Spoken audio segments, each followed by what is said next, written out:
മായൻ എന്താ പറയുക, ജിതിൻ ഫസ്റ്റ് ഇതിനെക്കുറിച്ച് പറഞ്ഞപ്പോൾ എന്നെ ഭയങ്കരമായിട്ട് എക്സൈറ്റ് ചെയ്യിച്ച് ഞാൻ ഭയങ്കര ഇഷ്ടപ്പെടുന്ന ഒരു ജോണറാണ് ആക്ച്വലി.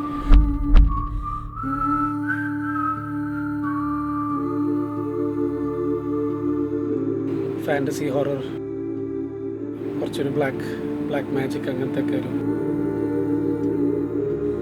എനിക്ക് ഭയങ്കര ഇഷ്ടമുള്ള സംഭവമായിരുന്നു. ബിക്കോസ് ഞാൻ ജിതിൻ്റെ അടുത്ത് കളങ്കാവിലെ വർക്കിൻ്റെ സമയത്ത് ഞാൻ ജിതിൻ്റെ അടുത്ത് സംസാരിക്കുമായിരുന്നു, ഹൊറർ സബ്ജക്റ്റ് ഒക്കെ ഉണ്ടെങ്കിൽ എന്തായാലും പറയണം എന്നൊക്കെ.